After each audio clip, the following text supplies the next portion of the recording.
So by now you've seen inflation has come down to have risen 3%. And while that's an exciting number, depending on what side of the aisle you're on, that's a win for the big categories spread across all the different factors of inflation. You're talking about groceries, used cars, real estate, all the key factors. But the big thing you want to hear about that number is don't get too excited because you're hearing 3% and you're headed to 2% target. So that means we're close, right?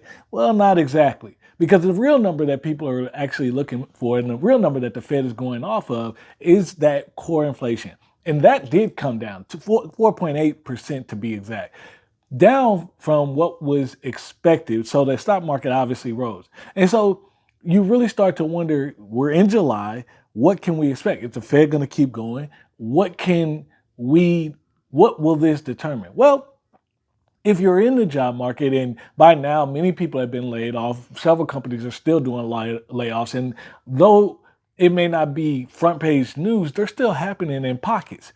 And the thing that you got to understand is I want you to prepare for this to be a long hike because for this year. Now, next year, I want you to look at potentially all if the estimates turn into reality, like I said in my last video about what the Fed was expecting for this year to get down to around, I'm gonna have to go back and check my numbers, but the video is up 3.5 or something like that. And then next year is 2.5 and 2025 is 2.1.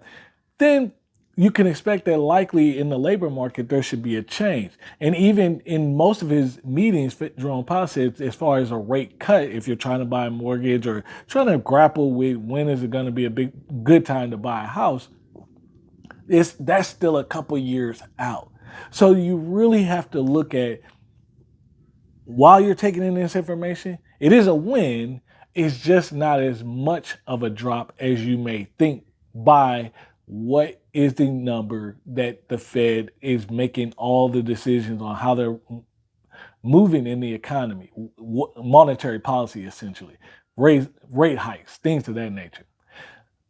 It's important that you understand this because you're trying to understand what's your probability. So if you're looking for a job, understand that nearly 8% application, or you have an 8% chance to get that next job. And it usually on average takes between 3 to 6 months.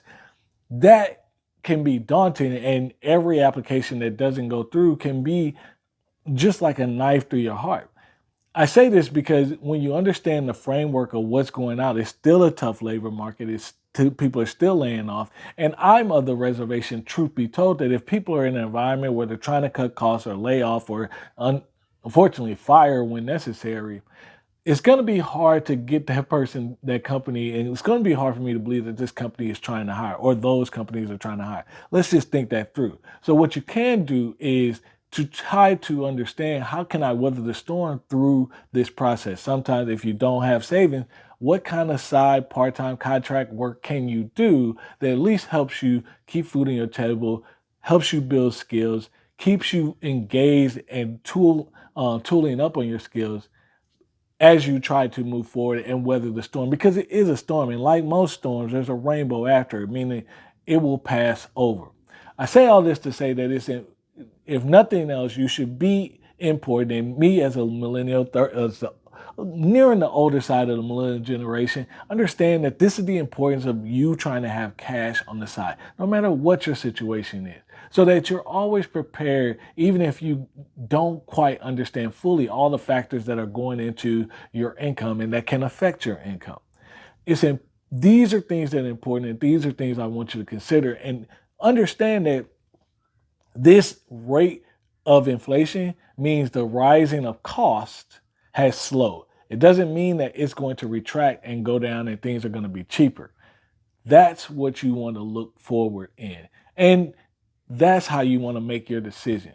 Understand that what you're paying for things, car, loaf of bread, that price may be around for a while. So you may need to adjust your expectations based off what cost you can afford for an actual car. If you can only afford $15,000 car, that car that costs $15,000 is going to look different than it did 2, 3 years ago. That house that you could afford for $400,000, that house is going to look different than what you could have bought 2, 3 years ago.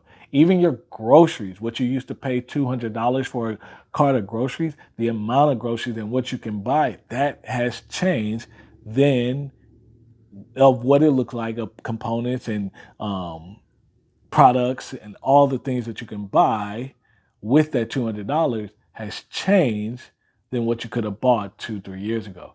That's how you have to look at it. Then you have to make better decisions of, okay, what can I get? Because you can always do something for your situation. It may not be your optimal or what you're looking forward to, but you can do something. These are things I want you to constantly be thinking about. Look for ways that you can minimize the cost on the things you need and really work on how am I going to make income in this new season. That's a big challenge, and that's a good challenge for you to look at, because making money and finding new ways to do it, that's going to always be a benefit to you. Hi, my name is Jonathan. I want to help you build your wealth. Follow me for more.